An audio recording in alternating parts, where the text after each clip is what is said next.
नमस्कार दोस्तों, इस वीडियो में हम आपको साइंस का वीवीआई ऑब्जेक्टिव क्वेश्चंस बताने वाले हैं 2024 बोर्ड एग्जाम के लिए। तो वीडियो को पूरा देखना और सभी ऑब्जेक्टिव क्वेश्चंस को याद कर लेना। 95% ऑब्जेक्टिव क्वेश्चंस यहाँ से फंसेगा। वीडियो को पूरा देखोगे और माँ सरस्वती का नाम लोगे तो एक ही बार में ये पूरा क्वेश्चन आपके दिमाग में सेट हो जाएगा और याद हो जाएगा हमेशा के लिए। ठीक है, तो लास्ट तक देखना, सभी क्वेश्चन याद कर लेना। ठीक है, तो जैसा कि दोस्तों पहला नंबर आपका क्वेश्चन है, प्रकाश की किरणें गमन करती है। प्रकाश की किरणें गमन करती है तो याद रखना, प्रकाश की जो किरणें होती है वह हमेशा सीधी रेखा में गमन करती है। सीधी रेखा में, यानी कि प्रकाश की किरणें हमेशा गमन करेगी तो सीधी रेखा में गमन करेगी। आप लोग याद रखना। ठीक है, अगला क्वेश्चन देखिए। अगला क्वेश्चन आपका 2 नंबर है। 2 नंबर क्वेश्चन है जी, सर्च लाइट का परावर्तक सतह होता है। सर्च लाइट का जो परावर्तक सतह होता है वो होता है अवतल का। क्या होता है? अवतल का होता है। आंसर हो जाएगा बच्चा सब बी नंबर, अच्छे से याद रखना। ठीक है, अगला क्वेश्चन देखिए।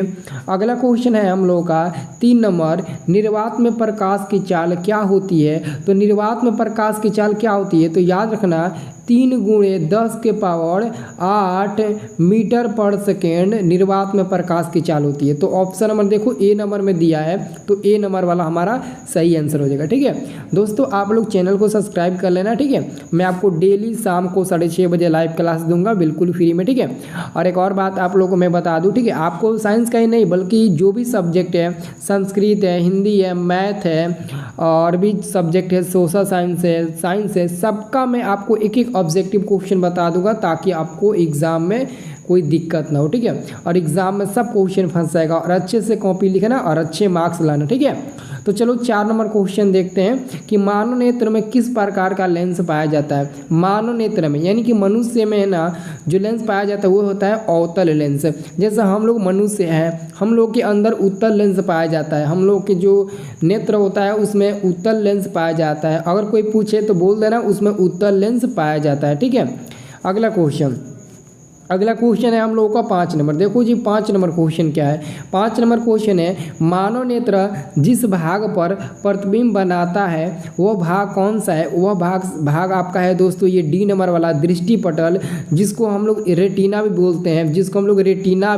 बोलते हैं। तो नाम याद रखना क्योंकि ऑप्शन थोड़ा इधर उधर हो गया, लेकिन कोई बात नहीं है, आप लोग डायरेक्ट आंसर याद रखना, जिसको हम लोग दृष्टि पटल कहते हैं या फिर रेटिना भी इसका नाम हम लोग देते हैं। ठीक है, तो कभी कभी एग्जाम में दृष्टि पर न देकर रेटिना भी दिया रहता है, तो थोड़ा अच्छे से देखना। ठीक है, अब देखो अगला क्वेश्चन आपका है 6 नंबर।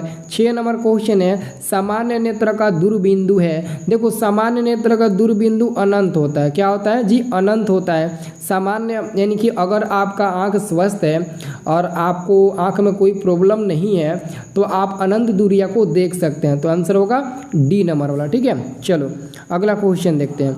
अगला क्वेश्चन है 7 नंबर, ऊर्जा का एसआई मात्रक होता है। देखो जी ऊर्जा का एसआई मात्रक जूल होता है। ऊर्जा का एसआई मात्रक जूल होता है, तो आंसर हमारा होगा बी नंबर वाला, ऊर्जा का एसआई मात्रक जूल होता है। ठीक है, अगला क्वेश्चन देखो।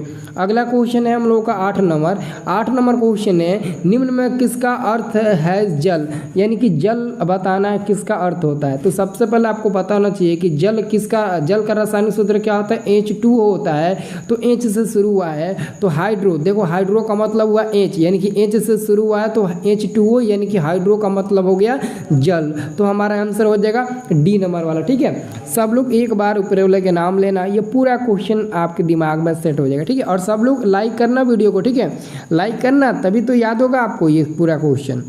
अब देखो अगला क्वेश्चन 9 नंबर क्वेश्चन है, विद्युत धारा का एसआई मात्रक है। विद्युत धारा यानी कि इलेक्ट्रिक करंट, इंग्लिश में बोलते हैं इलेक्ट्रिक करंट। तो विद्युत धारा का एसआई मात्रक क्या होता है जी? एम्पियर होता है। एम्पियर देखो डी नंबर में दिया गया है। एम्पियर को हम लोग ए से सूचित करते हैं और एम्पियर आई होता है। ठीक है, याद रखना। ठीक है सब लोग। अगला क्वेश्चन देखो। अगला क्वेश्चन है आपका 10 नंबर, 1 वोल्ट कहलाता है। 1 वोल्ट बराबर क्या होता है? 1 वोल्ट बराबर जी याद रखना 1 जूल पर कूलम्ब होता है। 1 जूल बटे 1 कूलम्ब होता है। तो देखो कहाँ पर दिया है, ऑप्शन नंबर देखो बी नंबर में दिया है कि नहीं। ऑप्शन नंबर बी को देखो 1 जूल पर कूलम्ब दिया ना, तो यही वाला आपका आंसर होगा, बी नंबर वाला आंसर होगा। ठीक है, चलो अगला क्वेश्चन देखो, अगला क्वेश्चन आप लोग का है 11 नंबर। घरों में विद्युत से दुर्घटना किसके कारण होती है? आप लोग देखते होंगे कि कभी कभार आपके घर में बिजली यानी कि लाइट के कारण आपके घर में आग लग जाती है, कहीं दुर्घटना हो जाती है। हो सकता है कि किसी को करंट भी लग जाता है आपके घर में, और भगवान ना करे ऐसा हो, मतलब कि किसी के साथ एग्जाम्पल मैं आपको दे रहा हूँ, ठीक है। तो जो दुर्घटना आपके घरों में होती है वो शॉर्ट सर्किट के कारण होती है। आप लोग बोलते हो ना कि लगता है उस घर का तार शॉर्ट मतलब कि हो गया है, जिसके चलते मतलब कि वो बल्ब नहीं जल रहा है, ऐसे बोलते हो ना कि लगता है तार शॉर्ट हो गया है, तार गल गया है। तो वो सब किसके कारण होता है? तो शॉर्ट सर्किट के कारण होता है, ठीक है। अब देखो आगे क्वेश्चन, अगला क्वेश्चन है आपका 12 नंबर। 12 नंबर क्वेश्चन है, फिल्म के वाम हस्त नियम में अंगूठा किसकी दिशा को संकेत करेगा? किसकी दिशा को संकेत करता है? तो बल की दिशा को संकेत करेगा। बल यानी कि फोर्स की दिशा को दिखाएगा, फोर्स, ठीक है। फोर्स मतलब इंग्लिश में इसको फोर्स कहते हैं और हिंदी में बल कहते हैं। अंगूठा यानी कि दबाना, यानी कि उस पर बल देना, तो समझ सकते हैं अंगूठा के इशारे से ही इसका आंसर होगा बल, ठीक है।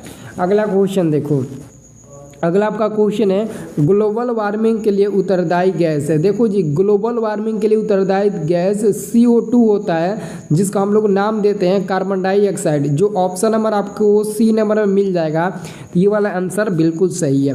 अगला क्वेश्चन देखो, अगला क्वेश्चन है आपका 14 नंबर। साग सब्जियों का विघटित होकर कंपोस्ट बनना किस प्रकार की अभिक्रिया है? साग सब्जियों का विघटित होकर कंपोस्ट बनना किस प्रकार का अभिक्रिया का उदाहरण है? तो आप लोग अभिक्रिया का नाम याद रखना, ऊष्माक्षेपी। क्या नाम होगा? ऊष्माक्षेपी। देखो गौर से, ऊष्माक्षेपी अभिक्रिया का नाम याद रखना, यही ऊष्माक्षेपी है जो साग सब्जियों का विघटित होकर कंपोस्ट बनाता है, ठीक है, याद रखना। अब देखो अगला क्वेश्चन, अगला क्वेश्चन आपका है 15 नंबर। 15 नंबर क्वेश्चन है अपचयन वह प्रक्रिया है जिसमें, तो याद रखना अपचयन वह प्रक्रिया जिसमें ऑक्सीजन का योग भी होता है, हाइड्रोजन का भी योग भी होता है और इलेक्ट्रॉन का त्याग भी होता है, यानी कि ABC तीनों होगा। तो आंसर हम टिक लगाएंगे, डी नंबर पर सभी होगा, ठीक है। चलो अगला क्वेश्चन, अगला देखो, अगला क्वेश्चन का आंसर बहुत लोग गलती देते हैं कि निम्नलिखित में कौन ऑक्सीकारक है। ज़्यादातर लड़के H2S पर टिक लगा देते हैं, जबकि ये गलत है। ऑक्सीकारक कहेगा तो केवल H2 होगा, जैसे O2 भी हो सकता है, तो O2 नहीं दिया, H2 दिया तो H2 पर टिक लगाना। बहुत लोग H2S भी टिक लगाते हैं, बट आप लोग गलत काट देना। अगर वह टिक लगाएंगे तो गलती हो जाएगा, 1 नंबर खो देंगे, ठीक है। जो मैं बता रहा हूँ वही याद रखना। अगला क्वेश्चन आपका 17 नंबर। किसी अम्लीय विलयन का pH मान होता है? किसी अम्लीय विलयन का pH मान क्या होता है? 7 से कम होता है। कितना होता है जी? 7 से कम होता है। अम्लीय विलयन का मान कभी भी 7 से कम, 7 से कम मतलब 6 हो सकता है, 5 भी हो सकता है, 4 भी, 3 भी, ये सब आपका अम्लीय विलयन का pH मान हो सकता है, यानी कि वो क्या होता है? 7 से कम होता है, ठीक है। चलो अगला क्वेश्चन है सोडियम कार्बोनेट का अणुसूत्र। याद रखना, सोडियम को Na बोलते हैं, Na2, और कार्बोनेट को CO3 बोलते हैं। तो सोडियम कार्बोनेट का यही अणुसूत्र है। देखो ऑप्शन नंबर A नंबर में दिया है, ऑप्शन नंबर A में दिया है, सोडियम कार्बोनेट का यही अणुसूत्र है। नेक्स्ट क्वेश्चन हम लोग का है 19 नंबर। 19 नंबर क्वेश्चन है चूना, पत्थर, खड़िया एवं संगमरमर किसका विविध रूप है? यानी कि हम लोग समझ सकते हैं चूना पत्थर, ठीक है, ये संगमरमर है, खड़िया है और चूना पत्थर, ये तीनों का मतलब एक ही होता है। एक तरफ से समझो, क्योंकि क्वेश्चन में ऑलरेडी बता दिया है। इन तीनों का एक ही रासायनिक सूत्र होता है, जो होता है वो क्या है? CaCO3 कैल्शियम कार्बोनेट, ठीक है। याद रखना, अगर एग्जाम में कई बार ऐसे पूछा गया कि चूना पत्थर का रासायनिक सूत्र क्या होगा ऑब्जेक्टिव में, कई बार चूना पत्थर न देकर खड़िया नाम दे देता है, कई बार खड़िया न देकर संगमरमर भी दे देता है। तो आप लोग देख लेना, तीनों का यही रासायनिक सूत्र होगा, ठीक है। चलो अगला क्वेश्चन है जठर रस का pH मान। देखो जठर रस का pH मान लगभग 1.2 होता है। कितना होता है? 1.2 माने तो A नंबर वाला सही आंसर होगा, ठीक है। अगला क्वेश्चन है आपका 21 नंबर। 21 नंबर क्वेश्चन है लोहा से जिंक लेपित करने की क्रिया को क्या कहते हैं? लोहा से जिंक लेपित करने की क्रिया को हम लोग क्या कहते हैं? तो गैल्वेनीकरण कहते हैं। आंसर होगा बी नंबर। क्या कहते हैं? गैल्वेनीकरण। आंसर होगा 21 का बी नंबर, ठीक है। अगला क्वेश्चन है 22 नंबर। 22 नंबर क्वेश्चन है, निम्नलिखित में कौन आयनिक यौगिक है? निम्नलिखित में कौन आयनिक यौगिक? आयनिक यौगिक का मतलब समझते हो? जैसे यहाँ पर दोस्तों ऑप्शन नंबर बी को देखो, ऑप्शन नंबर बी को ध्यान से देखो, CCl4 दिया है। तो यहाँ पर दोस्तों Cl पर माइनस चार्ज होगा, यानी कि क्लोरीन पर माइनस चार्ज होगा, तो वो आयनिक यौगिक कहलाएगा। क्या कहलाएगा? आयनिक यौगिक कहलाएगा। तो हम लोग समझ सकते हैं CaCl4, ठीक है, CCl4, ठीक है। और इसको कार्बन टेट्राक्लोराइड भी नाम देते हैं। ये कार्बन टेट्राक्लोराइड कहाँ प्राप्त होता है? तो जब आप प्रयोगशाला में मीथेन गैस बनाएंगे तो वहाँ पर CaCl2 का प्राप्ति होगा, यानी कि CaCl2 का मतलब कार्बन टेट्राक्लोराइड, सॉरी CaCl2 नहीं, 4 है ना, 4 है, सॉरी 4 है, तभी तो टेट्राक्लोराइड कहलाएगा, 4 होगा, ठीक है। CCl4 कार्बन टेट्राक्लोराइड नाम इसका देते हैं, ठीक है। चलो अगला क्वेश्चन है, बॉक्साइड निम्नलिखित में किस धातु का अयस्क है? तो बॉक्साइड एल्युमिनियम धातु का अयस्क होता है। एल्युमिनियम को हिंदी में यहाँ पर लिख दिया है, लेकिन एल्युमिनियम का जो संकेत होता है, एल्युमिनियम का जो संकेत होता है बाबू, वो क्या होता है? वो होता है Al। Al याद रखना, Al, एल्युमिनियम का संकेत Al होता है, ठीक है, जो बॉक्साइड धातु का एक प्रमुख अयस्क होता है, ठीक है। चलो अगला क्वेश्चन, क्वेश्चन अगला करा कि सक्रियता श्रेणी में सबसे क्रियाशील धातु कौन है? सबसे क्रियाशील धातु माने तो सोडियम यहाँ पर होगा, ठीक है। अगला क्वेश्चन ये बोर्ड एग्जाम में कई बार आ चुका है, इथाइल अल्कोहल का अणुसूत्र। इथाइल अल्कोहल, देखो इथाइल अल्कोहल का अणुसूत्र क्या होता है?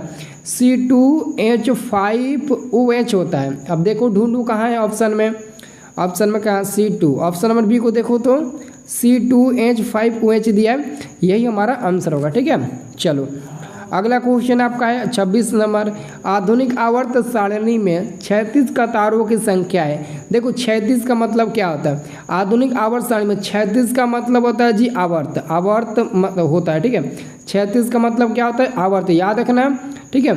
36 का या फिर आवर्त का है, दोनों का मतलब सेम होता है, ठीक है, दोनों का मतलब क्या होता है? सेम होता है, तो ठीक है।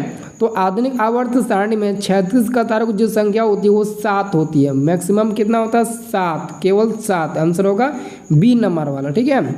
अगला क्वेश्चन है, मानव में डायलिसिस थैली है, तो मानव डायलिसिस थैली नेफ्रॉन होगा फिर न्यूरॉन होगा? ये क्वेश्चन कई बार बता चुके हैं, तो इसका आंसर देखो, इतना इजी क्वेश्चन, इसका आंसर या तो ए होगा या तो इसका आंसर बी होगा। अब ए होगा या फिर बी होगा, डिसाइड करो और इसका आंसर बताओ। कम से कम एक का भी तो आंसर बता सकते हो, सब मैं ही बता दूंगा तो आप लोग क्या बताइएगा, जल्दी से बताइए। हाँ ठीक है, देखो ज़्यादा लड़के कमेंट कर रहे हैं कि सर इसका आंसर ए होगा, बहुत लोग बता रहे हैं बी होगा। आप लोग डिसाइड कर लो क्या होगा, मैं बता दिया ना, या तो ए होगा या तो बी होगा, ठीक है। आप समझ सकते हो न्यूरॉन होगा कि नहीं होगा, ठीक है। चलो अगला क्वेश्चन क्या है, निम्नलिखित में कौन उभयलिंगी जंतु? ये भी काफ़ी इजी क्वेश्चन है, ये भी कई बार मैं आपको बता चुका हूँ, ठीक है। तो इसका भी आंसर बताना चाहो तो बता दो, लेकिन एक ही दिया हूँ बताने के लिए, वही पहले बताओ, ठीक है। इसका आंसर होगा केंचुआ, ठीक है। क्या होगा? बी नंबर वाला होगा, सॉरी ए नंबर वाला होगा केंचुआ, ठीक है। अगला क्वेश्चन है, कुटपाद किस में पाया जाता है? याद रखना, कुटपाद अमीबा में पाया जाता है। अमीबा अपना भोजन जो ग्रहण करता है वो कुटपाद के द्वारा ही ग्रहण करता है, अमीबा, ठीक है, अमीबा। याद रखना नाम, कुटपाद किस में पाया जाता है? अमीबा में, क्योंकि अमीबा अपना भोजन ग्रहण करता है कुटपाद के द्वारा ही, ठीक है। अब अमीबा कहाँ दिया है तो देखो कहाँ दिया है, आपको दिया होगा, ऐसा नहीं है कि मैं नाम बताया वो नहीं दिया होगा, बिल्कुल दिया होगा। अब बताओ अगला क्वेश्चन, ऑक्सीजन है, तो ऑक्सीजन एक हार्मोन का नाम है, ऑक्सीजन एक हार्मोन है, ऑक्सीजन क्या है? एक हार्मोन का प्रकार है, ठीक है। अब देखो अगला क्वेश्चन है 31 नंबर, मनुष्य के शरीर की सबसे बड़ी ग्रंथि है। देखो जी, मनुष्य के शरीर की जो सबसे बड़ी ग्रंथि होती है वो होती है दोस्तों लीवर। तो लीवर का तो नाम दिया है, लेकिन कभी कभार लीवर नहीं देता है बल्कि यकृत नाम दे देता है, यकृत। देखो जी हम बता देते हैं, लीवर जो है ना वो इंग्लिश नेम है, यानी कि इंग्लिश में लीवर बोलते हैं, LIVER, लीवर, ठीक है, ये इंग्लिश नाम है। लेकिन इसी लीवर का हिंदी नाम होता है यकृत, इसलिए कभी कभार आपके बोर्ड एग्जाम में लीवर न देकर यकृत दे देता है, ये वाला शब्द दे देता है। तो क्या आप लोग भूल जाओगे? नहीं, दोनों नाम याद रखना, यकृत और लीवर दोनों, ठीक है। अगला क्वेश्चन देखो, अगला क्वेश्चन है 32, निम्नलिखित जीवों में किसमें अलैंगिक जनन मुकुलन द्वारा होता है? अलैंगिक जनन मुकुलन द्वारा किसमें होता है? ईस्ट में होता होगा, ईस्ट में। देखो east option number C number में दिया है, ठीक है।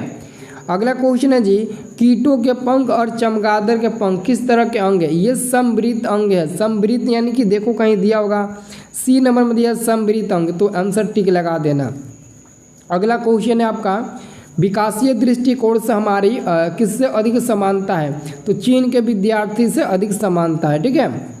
अगला क्वेश्चन है, प्रकृति में पृथ्वी पर ऊर्जा का मुख्य स्रोत। देखो जी, प्रकृति में पृथ्वी पर ऊर्जा का जो मुख्य स्रोत है वो सूर्य है, यानी कि सूर्य भगवान से कोई बड़ा स्रोत हो ही नहीं सकता है। इस धरती पर मतलब इस पृथ्वी पर सूर्य से बड़ा कोई ऊर्जा का स्रोत है? नहीं है। सूर्य से बड़ा कोई हो ही नहीं सकता है। उसका इतना तापमान है कि कोई सहन कर पाएगा उनका तापमान, उनके जैसा तापमान किसी के पास है? नहीं है। अब देखो अगला क्वेश्चन, हरे पौधे कहलाते हैं। हरे पौधे क्या कहलाते हैं? तो हरे पौधे उत्पादक कहलाते हैं। उत्पादक कहलाते हैं। सब लोग याद रखना, हरे पौधे उत्पादक कहलाते हैं। आंसर होगा ए नंबर वाला। ठीक है। अगला क्वेश्चन आपका है 37 नंबर प्रश्न है, निम्नलिखित में कौन जैव अनिम्नकरणीय पदार्थ है? जे अनिम्नकरणीय पदार्थ का मतलब डीडीटी का मतलब समझते हो ना, डीडीटी। हाँ ठीक है, वेरी गुड। अब देखो अगला क्वेश्चन है आपका, निम्न में कौन प्राकृतिक संसाधन नहीं है? निम्न में कौन प्राकृतिक संसाधन नहीं है? तो जीवधारी प्राकृतिक संसाधन नहीं है। आंसर होगा डी नंबर वाला। ठीक है। चलो अगला क्वेश्चन आपका है, यूरो 2 का संबंध। यूरो 2 का संबंध क्या होता है? तो याद रखना वायु प्रदूषण से। यूरो 2 का संबंध है वायु प्रदूषण, सब लोग याद रखना। और मैं आप सभी की एक और सूचना देना चाहता हूँ, अगर कोई भी विद्यार्थी मैथ यानी कि एनसीईआरटी का मैथ का पूरा सिलेबस, एनसीईआरटी जो आपका मैथ है क्लास 10th का, उसका पूरा सिलेबस यानी कि एक एक एक्सरसाइज और एक्सरसाइज का एक एक क्वेश्चन का फुल सॉल्यूशन का वीडियोस या फिर उसका पीडीएफ सॉल्यूशन का पीडीएफ अगर लेना चाहते हैं तो आप लोग हमारे ग्रुप पैड में ऐड हो जाना। और ग्रुप पैड में अगर ऐड हो जाइएगा तो आपको मैथ के ही सब्जेक्टिव और ऑब्जेक्टिव नहीं, यानी कि आपको मैथ का तो पूरा सिलेबस मिलवे करेगा, वीडियो मिलेगा, हर क्वेश्चन का सलूशन मिलेगा, हर एक्सरसाइज का सलूशन मिलेगा, पीडीएफ मिलेगा। साथ में आप जिस भी एग्ज़ाम दोगे, जिस भी सब्जेक्ट का, वो सारे सब्जेक्ट का आपको पीडीएफ मिल जाएगा। वीवीआई ऑब्जेक्टिव क्वेश्चन का पीडीएफ मिल जाएगा। ठीक है। जैसे संस्कृत हो गया उसका ऑब्जेक्टिव सब्जेक्टिव वीवीआई मिल जाएगा, साइंस हो गया उसका मिल जाएगा, मैथ हो गया उसका मिल जाएगा, और हिंदी हो गया उसका मिल जाएगा, सोशल साइंस हो गया उसका मिल जाएगा। यानी कि ऑल सब्जेक्ट का आपको मिल जाएगा 299 रुपये वाला ग्रुप पैड में। तो जिसको भी 299 रुपये वाला ग्रुप पैड में ऐड होना है, आप कमेंट कर देना कि सर मेरे को ऐड होना है, मैं नंबर दे दूंगा, आप मेरे नंबर से संपर्क करके आप ऐड हो सकते हैं। ठीक है। तो जिसको भी ग्रुप पैड में ऐड होना है नीचे कमेंट कर देना। 299 रुपये ग्रुप पैड चलता है। आप उस ग्रुप पैड में 1 साल तक रहेंगे, 1 साल तक ग्रुप पैड में रहेंगे, और साथ में आपको फ्री में एप्लीकेशन पर पढ़ने को मिलेगा। ठीक है। यानी कि ऐप पर आप लोगों को फ्री में पढ़ने को मिलेगा। ठीक है। तो डिसाइड कर लेना, जिसको भी अगर ग्रुप पैड में जुड़ना होगा आप कमेंट करके हमको बता देना। ठीक है। ताकि हम आप लोगों से मदद कर सके, आप लोगों को मैं मदद कर सकूं। ठीक है। चलो जी, बहुत बहुत धन्यवाद। सब लोग वीडियो को लाइक करना और एक एक क्वेश्चन को माँ सरस्वती का नाम लेकर याद कर लेना। ठीक है।